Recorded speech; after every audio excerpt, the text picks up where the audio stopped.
Voilà, je pense qu'on va pouvoir accueillir notre invitée, Morgane Aubert-Bourdon. Je vais l'inviter à prendre un micro et à m'accompagner sur scène. Vous pouvez l'applaudir peut-être, applaudir le film. J'espère que vous avez autant apprécié le film que nous. Alors, je vous le dis tout de suite, peut-être pour les gens qui doivent partir, le film est sorti hier, donc n'hésitez pas à en parler autour de vous. Morgane, je vous en prie, vous pouvez vous asseoir là-bas au fond.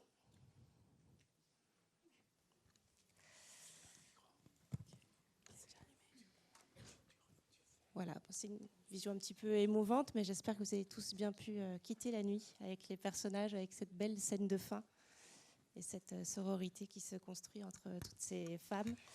On va parler un petit peu du film tout à l'heure et du travail que vous avez pu effectuer avec Delphine Gérard sur le projet, mais avant ça, j'aimerais bien qu'on puisse vous connaître un petit peu et que vous puissiez nous expliquer d'où vous venez, pourquoi et comment vous êtes devenu script. Mais pour commencer, est-ce que vous pouvez peut-être nous dire d'où vient l'envie de faire du cinéma? Parce que j'imagine qu'à l'origine, il y a d'abord le cinéma. Oui, moi j'ai eu envie de faire du cinéma très tôt. Parce que voilà, j'avais cette passion du cinéma avec ma mère. Et donc assez jeune, on regardait beaucoup de films ensemble. Et donc voilà, c'est une passion qui est venue vraiment directement de ma mère, à force de regarder des films très régulièrement. Donc il y a une passion pour le cinéma, mais il faut que cette passion se transforme en métier à un moment ou une autre. Comment ça se passe, cette transformation de la vocation comme ça? Comment est-ce que vous vous demandez comment est-ce que vous allez pouvoir travailler cette passion et puis surtout quel métier faire sur un plateau? Effectivement, moi, c'est un peu, c'est la petite histoire que je raconte souvent. Ça arrivé très très jeune, très jeune. Le fait de vouloir faire du cinéma et de vouloir faire ce métier en particulier, qui est un métier qui est finalement pas très connu. Mais effectivement, moi, je suis française et c'est arrivé quand j'étais au collège. Et c'est un moment où on nous donne un petit peu des fiches métiers, où on parle un peu, c'est important de savoir voilà, ce qu'on va vouloir faire plus tard.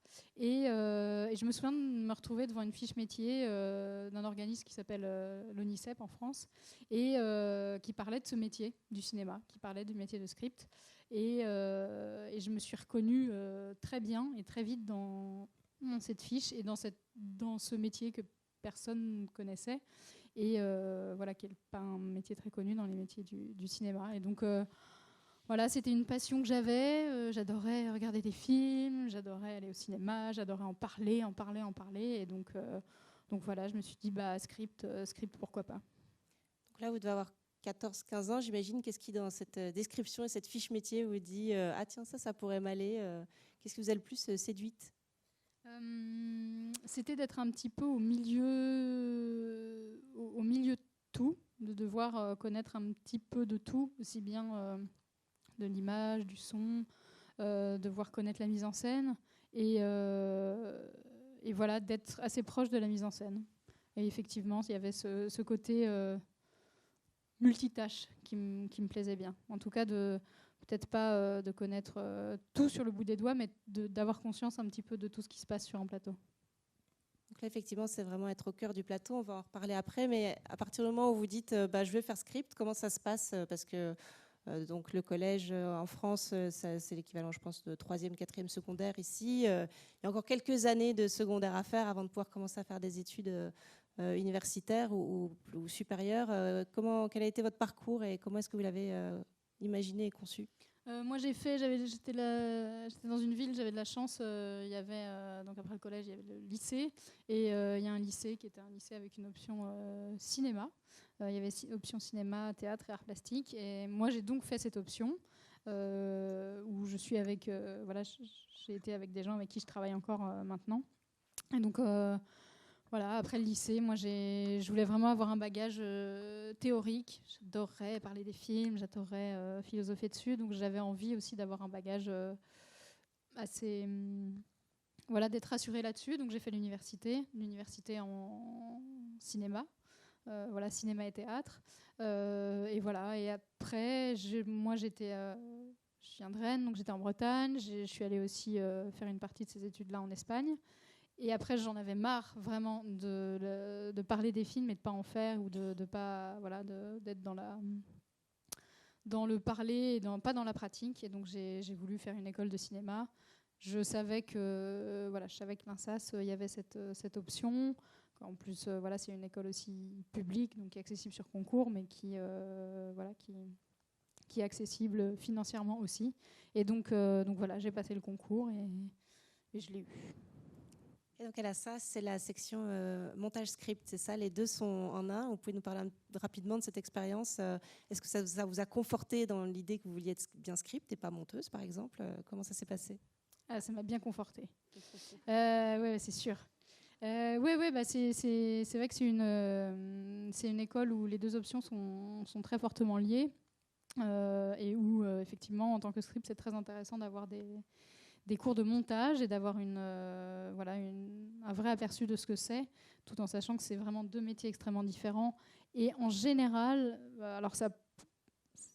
je pense que ça arrive dans l'histoire de l'INSAS que des personnes qui rentrent pour script deviennent monteuses et monteurs, et l'inverse, mais je pense que c'est vraiment très très rare parce que c'est vraiment deux typologies de personnes qui sont très très différentes. Et on fait pas moi je trouve ça impressionnant d'être dans une salle de montage assis dans ces écrans. Enfin, je trouve ça extrêmement fatigant. Là où peut-être être 12 heures sous la pluie pendant 30 jours me paraît beaucoup moins fatigant. Et à l'inverse, je pense qu'effectivement, pour les monteurs et monteuses, cette fatigue et physique et émotionnelle n'est pas du tout la même. Et puis il y en a un qui est sur le plateau et l'autre qui est après. Est-ce que vous pouvez nous parler un petit peu une fois que vous avez réussi les études à l'INSAS, vous commencez à travailler, comment est-ce que ça se passe ces premiers boulots? Est-ce que vous travaillez avec des mentors ou des gens que vous assistez, ou est-ce que vous allez directement sur des plateaux pour prendre en charge le travail de script? Comment ça se passe les débuts de la carrière? Quand on est script, en général, on a un petit peu deux options. En tout cas, moi, c'était les deux options qui se présentaient à moi.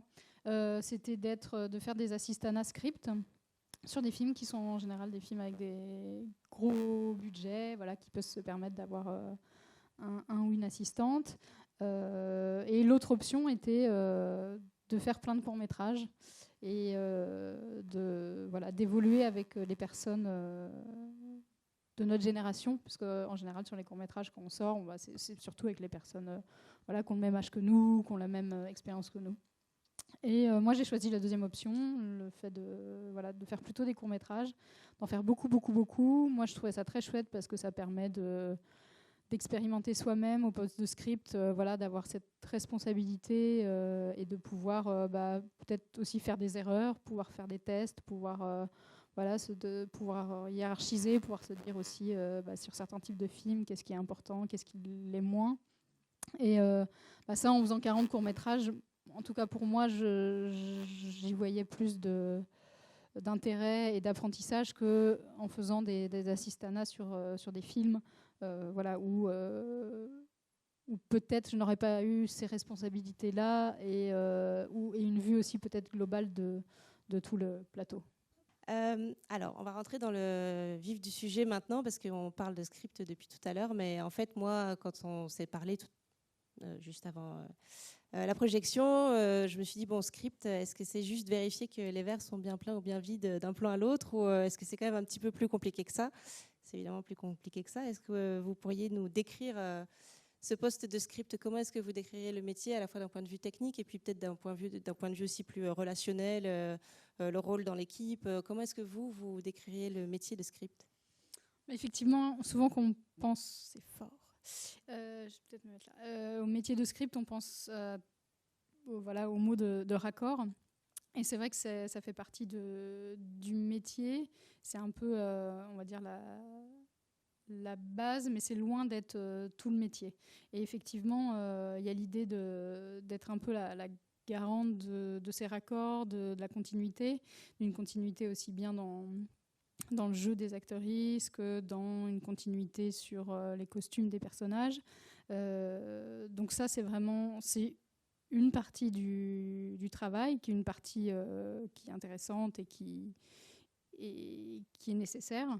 Après, il y a toute une partie qui en général est moins connue, mais qui je trouve est la partie la plus passionnante dans notre métier, c'est vraiment la partie mise en scène, et où on est en collaboration et vraiment de la personne qui réalise, et on est à côté de cette personne et on l'aide vraiment à mettre en scène son film.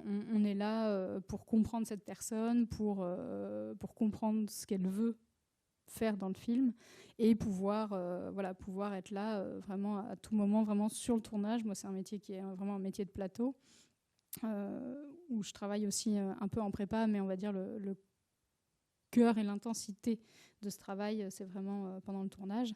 Et donc voilà, toute la partie artistique de mise en scène, c'est vraiment pour moi la partie la plus intéressante et la plus passionnante. Les deux sont liés aussi dans la continuité. Effectivement, il y a aussi dans ces raccords, il y a aussi de toute façon une partie artistique et une partie mise en scène.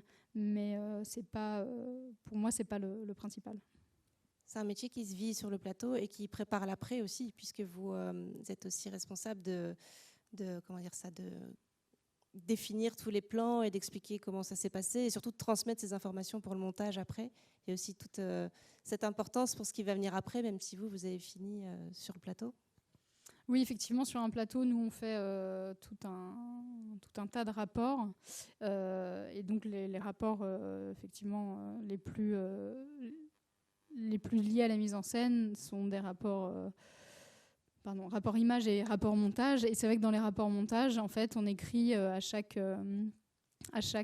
plan, on écrit ce qui se passe à chaque prise et ce que pense la personne qui réalise de ces plans-là, de ces prises-là. Et ça permet au montage par la suite d'avoir un aperçu de ce qui a été apprécié sur le plateau. Donc on dit qu'on cercle les prises, c'est-à-dire qu'effectivement il y a 4 prises d'un plan qui ont été tournées, et sur le plateau, le ou la réa on choisit 2 et dit voilà, moi a priori, pour tout un tas de raisons, c'est ces 2 prises que je choisis. Donc là, après, je l'explique de manière très didactique. Après, quand on est à côté de réa, il ne formule pas forcément tout le temps ça de cette manière aussi claire, de dire voilà, moi c'est ces 2 prises là que je veux. Des fois il faut être à côté de la personne et arriver aussi à comprendre aussi bien dans ses gestes que dans les paroles qui ne sont pas dites tout de suite ou de manière très claire, mais voilà, d'arriver à comprendre ce que le ou la réa apprécie dans une prise et ce qu'elle n'apprécie pas du tout. Et voilà, c'est bien aussi de noter toutes ces informations pour qu'après au montage ces informations soient transmises et que ça soit une base de travail. C'est loin d'être, et je crois que c'est rarement le cas aussi, il y a plein de fois ça change, et c'est pas du tout les prises cerclées qui se retrouvent in fine dans les films, mais ça permet de commencer un peu, d'avoir une base de travail au montage. Donc votre principal collaborateur ou collaboratrice, c'est vraiment le ou la cinéaste, c'est ça vraiment votre relation principale sur le plateau. Est-ce que vous pouvez nous expliquer quand est-ce que commence cette relation en général? Quand est-ce que vous arrivez sur un projet? Est-ce que c'est le ou la cinéaste qui choisit son script? Comment ça se passe, cette rencontre et cette relation? C'est très différent selon les projets, mais il y a quand même un petit schéma en général. Soit c'est les réa avec qui on a travaillé et qui souhaitent de nouveau travailler avec nous. Et en général, quand ça se passe bien, voilà, c'est toujours le cas, c'est les réa qui nous rappellent. Et moi, je fais aussi, par exemple, beaucoup de premiers films, et donc où on n'a pas du tout eu l'occasion de travailler ensemble. Et là, c'est la production. C'est les personnes en général de la production avec qui on a déjà travaillé, avec qui on sait qu'au niveau de la collaboration, ça peut bien se passer. Donc on fait des rencontres avec les réa et pour voir si ça peut se faire au niveau du travail. Parce que c'est vrai que c'est un métier où on est quand même très très proche et physiquement et mentalement de la réalisation, de la personne qui réalise. On peut être 10-12 heures par jour à côté, enfin vraiment sur un plateau, on est 2 personnes où on est à côté. Et donc il faut pouvoir se supporter dans les 2 sens du terme. Et donc effectivement, il faut que ça convienne, quoi. Est-ce que Vous pouvez nous parler de la relation en particulier avec Delphine Girard, la réalisatrice du film Ici quitter la nuit. Comment est-ce que vous l'avez rencontrée? Comment est-ce que vous travaillez sur le plateau? Où est-ce que vous vous situez? Comment ça se passe? Comment s'est passée la collaboration avec elle? Est-ce que vous la connaissiez déjà? Comment ça s'est passé? Delphine, c'est une amie de l'INSAS. On a fait nos études ensemble. Donc on se connaît depuis très longtemps maintenant. Et en fait, très vite, quand on était à l'INSAS, on avait envie de travailler ensemble. Parce qu'elle a aussi, c'est une réalisatrice qui a une très grande conscience des rôles de chacun et de chacune sur un plateau. Et elle connaît très bien les métiers, à peu près, enfin voilà, tous les métiers d'un plateau, elle les connaît très bien. Et elle connaissait aussi très bien le métier de script. Et donc, on a très vite eu envie de collaborer. Et la manière de travailler ensemble on va assez loin dans notre collaboration, puisqu'elle sait, ce qu'elle peut me demander, elle sait là où je peux lui apporter vraiment quelque chose. Et donc voilà, on n'a pas travaillé vraiment ensemble quand on était à l'INSAS, ni à la sortie de l'INSAS, mais en fait on a commencé à travailler ensemble donc, sur ces films, sur Une sœur, où on a fait le court-métrage. Et voilà. Et donc Une sœur, on l'a porté pendant vraiment longtemps, enfin, on en avait beaucoup parlé avant. Et voilà, là c'est une suite logique du film. Donc c'était, voilà, comme toutes les personnes qu'on fait les deux films, c'était aller encore plus loin dans la réflexion, aller encore plus loin dans ok, qu'est-ce qu'on veut raconter, comment on veut le raconter. Et voilà, Delphine, c'est quelqu'un qui n'est pas du tout avare de discussion. C'est quelqu'un qui communique beaucoup, qui demande vraiment les choses très clairement, qui demande aussi les choses, qui n'hésite pas à se poser des questions, à poser des questions. Et donc effectivement, d'être à côté d'elle, d'une part, je la connais très bien et on se connaît très bien, donc il y a aussi tout un relationnel qui existe déjà par rapport à d'autres réas que je ne connais pas. Mais effectivement, c'est très agréable de travailler avec elle parce que c'est une collaboration qui va très très loin. Moi, c'est une des collaborations artistiques où on est allé le plus loin dans la mise en scène, dans la recherche. À quel moment, en général, est-ce que vous arrivez sur un projet, et spécifiquement pour celui-ci? À quel moment est-ce que vous êtes arrivé? Et quelle est la première chose que vous faites en tant que script sur un projet?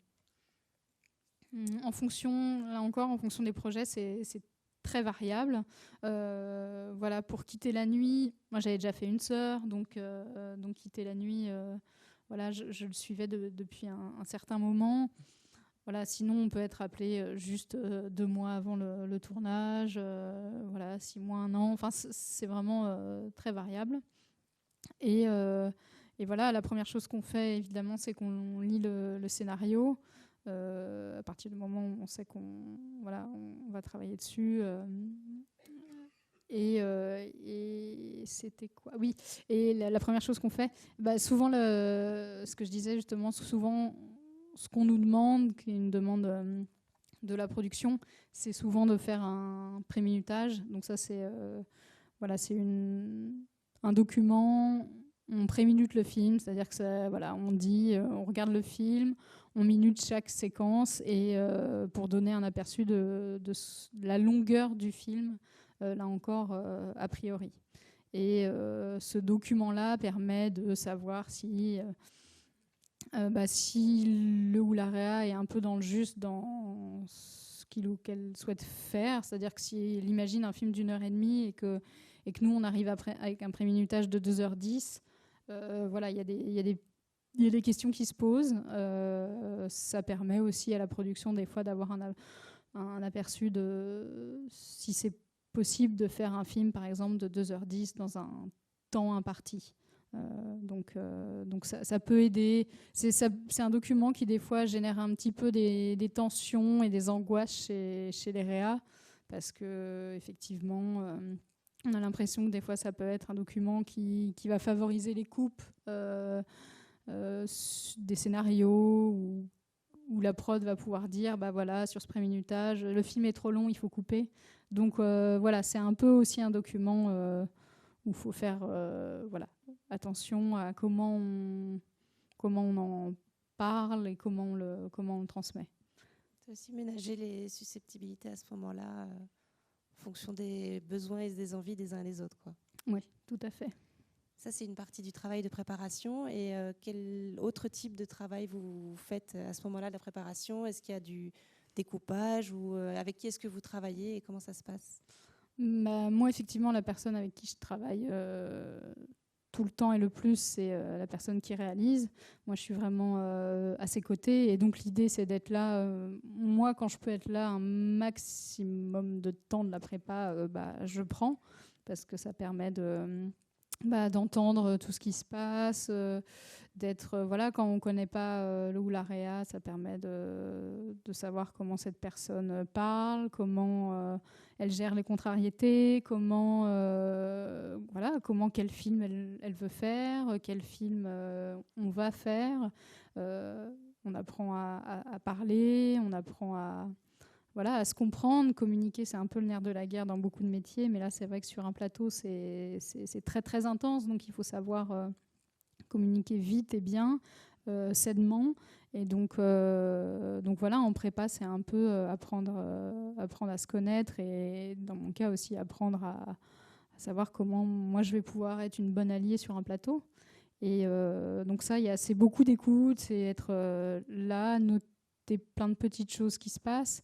Et après, il y a, en tant que script, nous, on fait des documents qui sont des documents qui synthétisent le scénario afin sur le plateau, quand on a besoin d'une information, de pouvoir se référer à ce document-là et pas se référer au scénario, qui est un document où les infos sont là, mais on ne peut pas forcément les trouver très vite. Sur un plateau, il faut en général aller très vite, avoir une réponse rapidement, savoir s'y retrouver dans toutes les informations.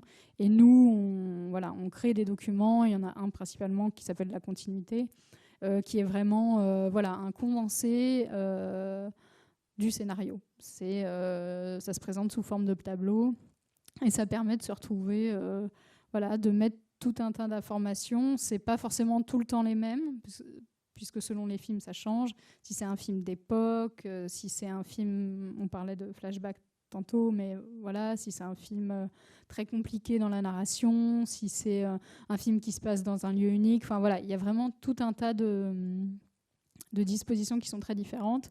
Et donc, du coup, notre continuité sera elle aussi différente en fonction des films. Mais l'important, c'est d'avoir un document qui résume le scénario avec toutes les informations importantes qui ressortent très facilement et on peut les trouver très vite. Et ça va être quel genre d'informations sur les personnages, les accessoires, les lieux, je sais pas moi, les ambiances ou quel type d'entrée il va y avoir dans le tableau? Effectivement, le tableau est en général, alors peut-être qu'on peut organiser autrement, mais je ne vois pas comment, mais organiser selon les séquences dans l'ordre de la narration. Donc ça, c'est déjà une manière de se retrouver et il y a souvent un résumé rapide de chaque séquence, de savoir quels personnages sont dans cette séquence. Est-ce qu'il y a une question d'un accessoire qui est très, très important, donc à quel moment un accessoire apparaît, à quel moment un accessoire disparaît. Pareil pour les blessures, par exemple, de savoir qu'effectivement un des personnages est blessé à l'œil droit de la séquence temps à temps. Ça c'est un document où très rapidement on voit si on l'a mis en avant, puisque si c'est important, c'est une information qu'on met en avant. Ça nous permet de le voir très vite et donc de pouvoir très vite répondre à une question sur le plateau, parce que ça a des implications sur le maquillage évidemment, mais aussi la manière de jouer de l'actrice.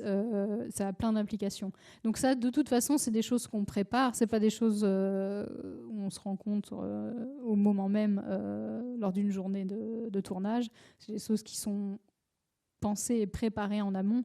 Mais voilà, pour préparer la suite, ou même des fois il y a des choses qui se mélangent et des fois, dernier moment, on se rend compte que là, il manque quelque chose. Bon, bah voilà, si on s'en rend compte, très bien. Des fois, c'est un peu dernier moment, mais au moins, on s'en rend compte, quoi.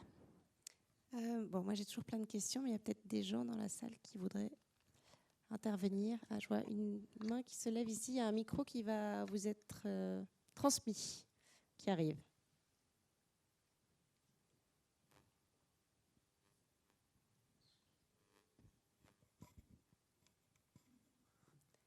Oui, merci.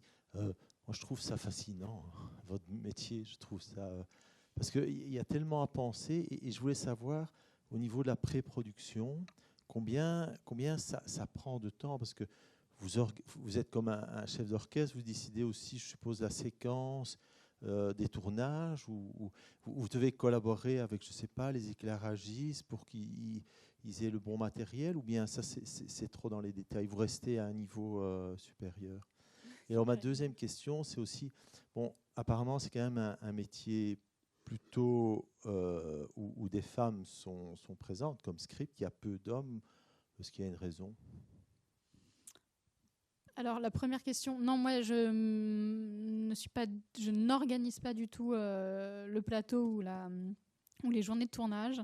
Ça, il y a un poste qui le fait magnifiquement bien. Enfin, il y a même plusieurs, mais on va dire la gestion du plateau, c'est les assistantes réa. Et ça, c'est vraiment c'est vraiment ce métier qui organise les journées de tournage et tout le tournage en général. Voilà. Et après, avec l'aide de plein d'autres métiers qui permettent de rendre ça possible. Mais en tout cas, l'organisation, et voilà, ça, c'est pas du tout moi. Je peux aider à réfléchir à comment on le fait, mais je suis pas du tout, pas du tout au centre. Et oui, alors c'est beaucoup de femmes en Europe et en France. Aux États-Unis, c'est un métier qui est beaucoup plus mixte. Il y a beaucoup plus d'hommes. Et on en parlait plus tôt, mais effectivement, c'est un métier qui a souvent été appelé secrétaire de plateau. Enfin, ça vient de l'idée, notamment dans le cinéma français aussi, qu'il y a un peu le côté secrétaire, assistante, des fois voire même maman. Et donc il y a un peu cette idée-là qui, je pense, change. Voilà, dans les scripts ces dernières années, c'est plus trop une image qui existe, et c'est enfin voilà, moi je suis pas une maman du tout, je sais pas du tout mon rôle, mais c'est vrai que c'est encore un petit peu cette image, et donc du coup il faut être attentionné, à l'écoute, un peu maman, ah bah oui, donc du coup c'est un métier féminin, quoi. Et je pense que c'est dommage de penser comme ça, mais voilà, c'est les faits. Et voilà, je pense que c'est un peu comment on a vu le métier, comment finalement il a été pratiqué, qui ont fait que voilà, c'est souvent des femmes qui sont là. Aux États-Unis, c'est assez différent, et je crois que c'est beaucoup plus mixte, et il y a beaucoup d'hommes. C'est un métier qui n'est pas vraiment vu de la même manière. C'est un métier aussi qui est beaucoup plus en lien avec la production. Et voilà, les systèmes de production États-Unis, ici, c'est pas du tout la même chose. Et donc ça, voilà, l'imagerie de la script est très différente, et donc il y a plus d'hommes. Donc la question, c'était aussi, est-ce qu'il y a beaucoup de travail en pré-production? Donc moi, je voudrais juste préciser la question, combien de temps est-ce que ça vous prend pour chaque film? Combien de temps vous devez être disponible? Vous arrivez à quel... Enfin, vous avez dit plus ou moins un mois avant, mais ça représente combien de temps pour vous de travail un film? Et combien est-ce que vous en faites peut-être chaque année, ou vous pouvez en faire? Là encore, en fonction des films et de leur complexité, de leur durée, de où se passe le film aussi. Est-ce que c'est en Belgique? Est-ce que c'est à l'étranger? Moi, Je peux arriver sur le film, c'est-à-dire je sais que je vais travailler dessus, je peux commencer à déjà un peu réfléchir au film. Ça, ça dépend vraiment des films. Ça peut être 6 mois avant, 1 an avant, 2 mois avant, voilà. Après, on va dire que moi, je vais travailler vraiment en prépa, donc juste avant le tournage. On va dire que ça va être 1 mois de travail, voilà. Si je compte tous mes jours en réfléchissant, c'est vraiment 1 mois de travail. Donc, qui n'est pas forcément dans le mois juste avant le tournage, c'est un peu plus dilué. Mais voilà. Donc, finalement, en fait, c'est un poste qui arrive assez tard dans la prépa parce que, en général, les réas ont l'occasion, enfin voilà, ils ne commencent pas du tout à préparer leur film 1 mois avant. Et voilà, il y a souvent aussi des collaborations qui sont assez longues avec les chefs op, avec les assistantes réa. Voilà, ils travaillent depuis beaucoup plus longtemps ensemble et nous, on arrive des fois un peu juste 1 mois avant. Et il faut arriver à avoir cette relation qui doit être assez importante, enfin qui doit être assez intense. Il faut arriver à la développer finalement en très peu de temps. Et il faut arriver à être là et se rendre utile et se rendre allié en très peu de temps, alors que voilà, il y a déjà eu beaucoup de prépa avant. Et question très rapide, mais vous, le travail s'arrête le dernier jour du tournage parce que vous prévoyez tout pour le montage, mais est-ce que vous avez vraiment fini le dernier jour du tournage? Comment ça se passe pour vous? Ouais, moi, on travaille pas du tout après. Et donc, moi, le dernier jour du tournage, c'est vraiment la fin, quoi. Vous avez tout préparé, mais après... Et après, voilà, j'ai tout envoyé. Les rapports sont au montage. Le tournage est fini, donc moi, je n'ai plus du tout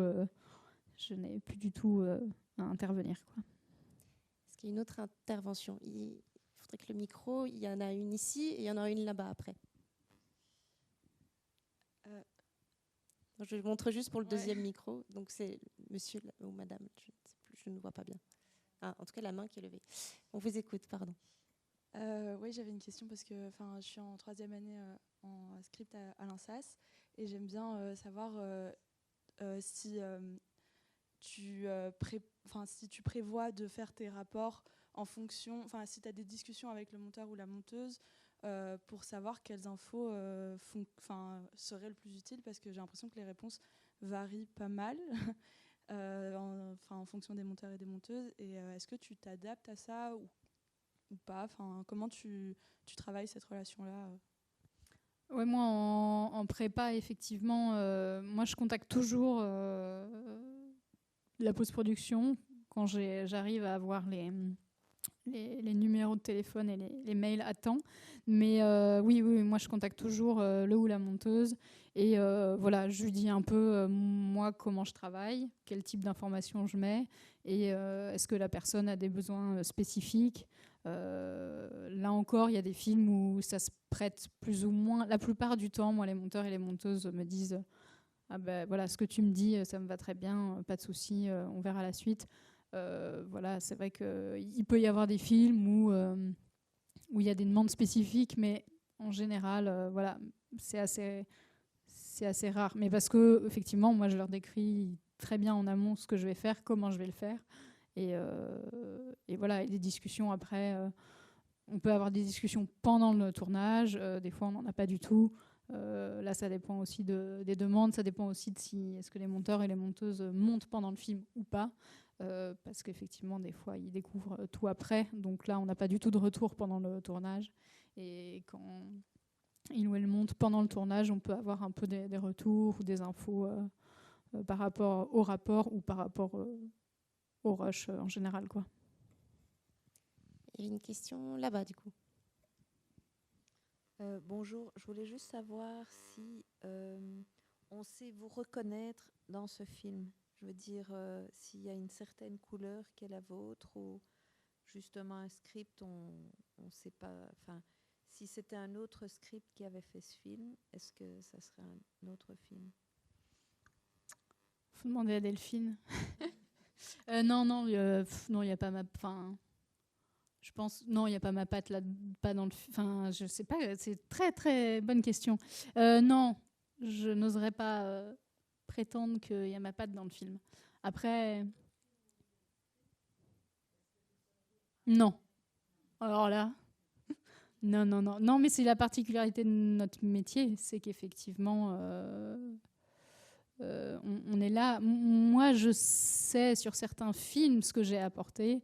Je connais les endroits, je le sais. Et maintenant, j'apprends à dire que je le sais et qu'il y a des choses, oui, je sais que je suis responsable et je l'assume. Mais oui, non, sinon, non. On ne sait pas du tout dire entre les films. Parce qu'on est là pour... on est là pour aider à ce que la personne fasse son film. Moi, je ne suis pas là pour mettre ma patte, mon nom. J'ai pas envie de le faire pour ça, en tout cas. C'est vraiment soutenir le ou la cinéaste à réussir à traduire ses envies de réalisation à travers tous les outils qui sont à sa disposition, quoi. Oui, moi je suis script et je suis très bien à cet endroit-là. J'ai pas du tout envie de réaliser et je saurais pas le faire. Est-ce qu'il y a une autre intervention ou question ? Moi, j'aimerais vous demander, on a bien vu les différentes choses que vous faites sur le plateau, mais quels sont vos principaux outils de travail sur le plateau ? Le principal outil de travail, c'est le scénario. Comme on disait, parce que c'est la base, c'est l'outil de travail pour tout le monde. Nous, on l'a tout le temps avec nous, on se trimballe toujours avec, il est annoté de partout. Moi, j'écris beaucoup de choses sur le scénario. Je suis encore en papier, je travaille aussi avec un iPad pour tout ce qui est les rapports, les photos qu'on prend pour les raccords. Mais et il y a tous les documents qu'on a et qu'on met aussi à la disposition de l'équipe technique, qui sont cette continuité ou tout autre document qui peuvent porter plein d'autres noms, mais qui sont des manières de résumer le scénario et de pouvoir retrouver des informations à tout moment. Et donc, mais l'outil de base pour moi, c'est le scénario. Et je ne peux pas perdre ce scénario, c'est impossible. Donc il est toujours au bon endroit, caché ou mis, parce que c'est très important. Et effectivement, s'il arrive quoi que ce soit à ce scénario, je serais très très triste. Vous parliez de votre relation avec le ou la cinéaste et de votre place sur le plateau. Vous êtes en fait finalement vraiment très à côté, donc une sorte d'hyper spectatrice ou de première spectatrice de ce qui est en train de se faire. Comment ça se joue physiquement ? Est-ce que vous êtes au combo ? Enfin voilà, comment ça se passe ?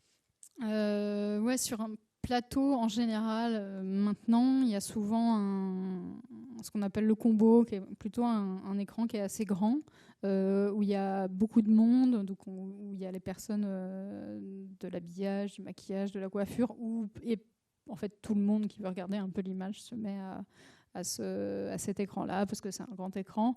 Le désavantage, c'est que c'est un écran, comme il y a beaucoup de monde et qui est un tout petit peu imposant, c'est un écran qui est en général un tout petit peu plus loin de ce qu'on appelle la face, c'est-à-dire là où on tourne avec la caméra, les actrices. Et voilà. Et moi, je travaille en général avec des réas qui ne sont pas derrière ce combo-là. Et moi, je préfère être proche des réas que derrière un combo. Et ça, c'est des préférences qu'on a. Il y a des scripts qui préfèrent être derrière l'écran pour mieux voir. Et voilà, moi, je préfère être à côté de la personne qui réalise parce que ça me paraît le plus juste, ça me paraît la manière la plus efficace. De comprendre si la personne a aimé une prise ou pas, de parler au plus vite, de se faire des signes, de se comprendre. Et donc voilà. Et en général, nous, on est plus proche de la face et on est avec un écran qui est plus petit. Donc voilà, peut-être qu'au bout d'un moment, quand j'aurai mal aux yeux, j'aurai envie d'être derrière. Mais non, là, en général, voilà. Mais là encore, ça dépend. Si il y a des réas aussi avec qui je travaille qui sont sur ce grand combo. Et donc, du coup, on est ensemble sur ce grand combo. Mais moi, le principe, c'est que je suis à côté de la personne qui réalise. Et c'est quelque chose que je dis aussi quand des réas que je rencontre pour la première fois, c'est une info que je donne aussi parce que c'est important. tant que la personne soit au courant. Et que si d'ailleurs elle n'est pas à l'aise avec ça ou veut juste être tranquille, bon bah voilà, on s'adapte. Ça m'est jamais arrivé finalement de ne pas être à côté du ou de la réa, mais voilà, ça pourrait arriver. Ça demande aussi un peu des qualités ou des compétences de psychologue, de pouvoir lire le langage non verbal, d'essayer de comprendre ce que la personne ressent quand elle n'a pas forcément le temps de l'exprimer ou l'envie ou l'énergie.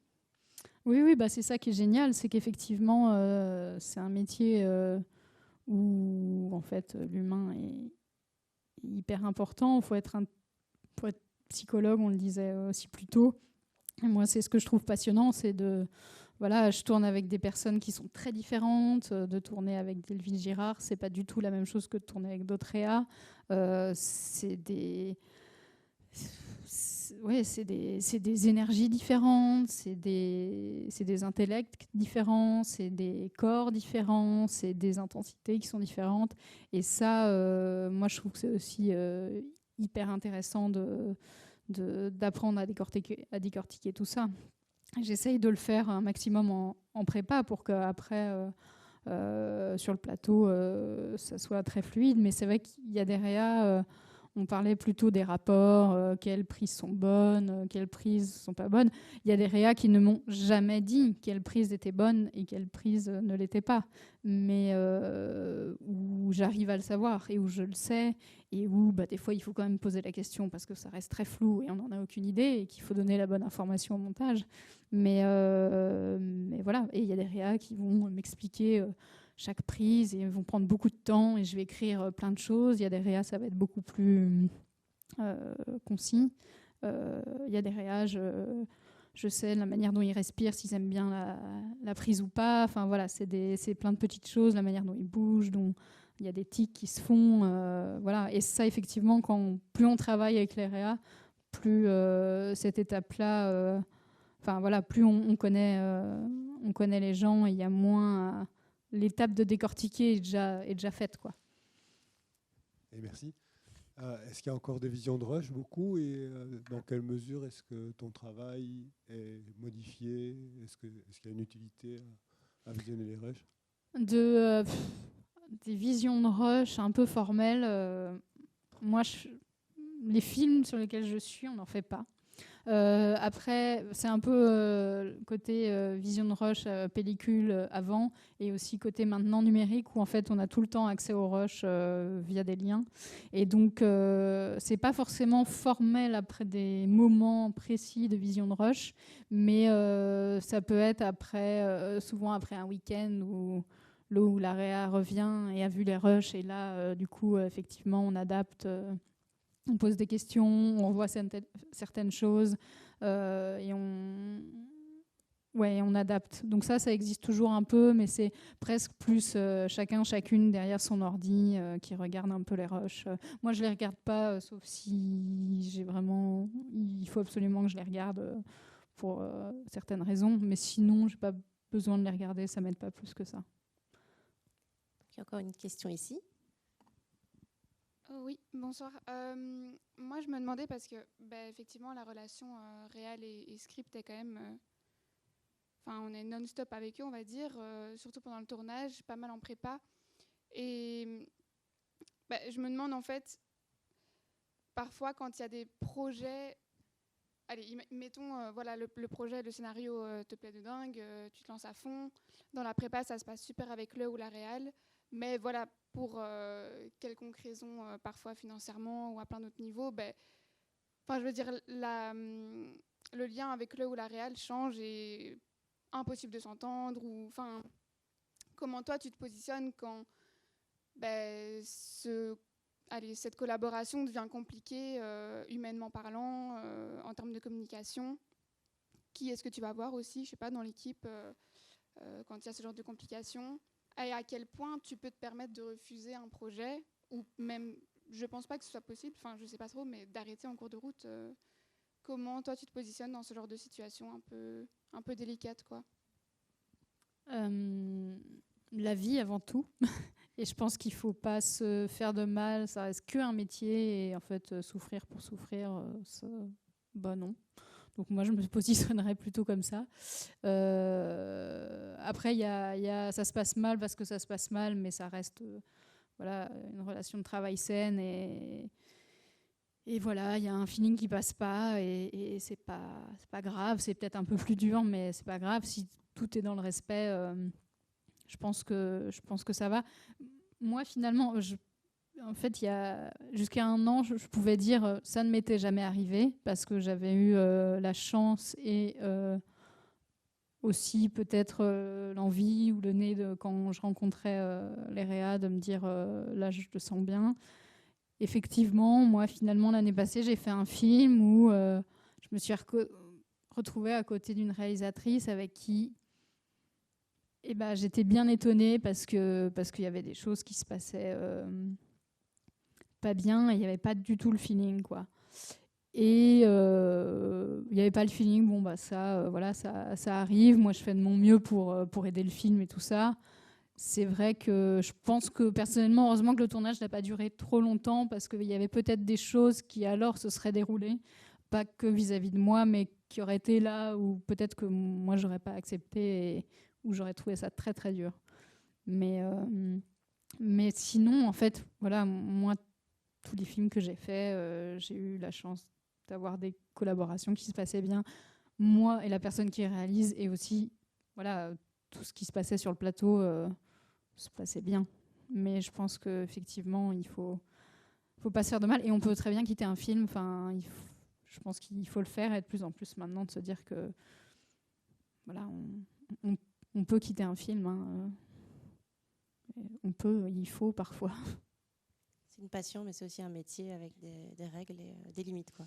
Voilà, tout à fait. Oui, ça reste. Moi, j'adore faire ce métier, mais voilà, on parlait aussi de combien dans une année on peut en faire. Moi, j'ai fait des années où j'en faisais 4 par an.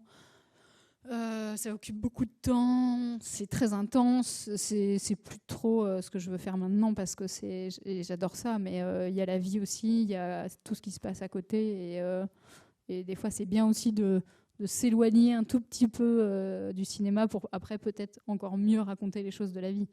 D'être tout le temps sur un plateau, il y a plein de gens qui le font, moi je sais que c'est pas mon énergie et je préfère aussi choisir vraiment mes projets, j'ai la chance de pouvoir le faire, j'ai pas de contingence qui m'oblige à devoir travailler et peut-être choisir un film sur lesquels voilà, que j'aimerais pas forcément aller voir moi.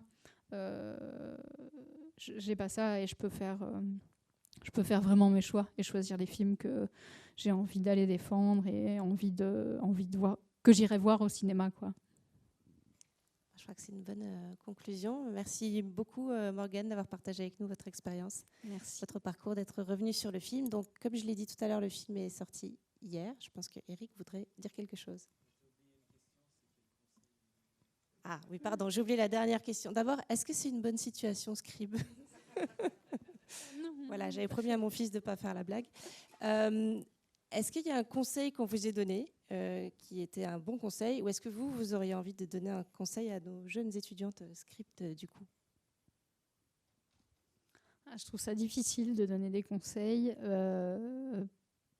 parce que non, le conseil suit un peu la question qui a été posée, c'est ne pas s'oublier, je pense, sur les plateaux. Et j'adore ça. Et le cinéma, c'est magique, mais je pense qu'il faut faire attention à ça. Et ce serait peut-être ça. Merci beaucoup, du coup, Morgane, cette fois, pour de bon. Merci. Et donc, je redis juste que le film est sorti hier. Il est ici au Palace. Il a plein de séances. N'hésitez pas à en parler autour de vous. C'est très important pour qu'il ait une belle vie et que Delphine puisse faire plein d'autres films derrière. Merci à vous.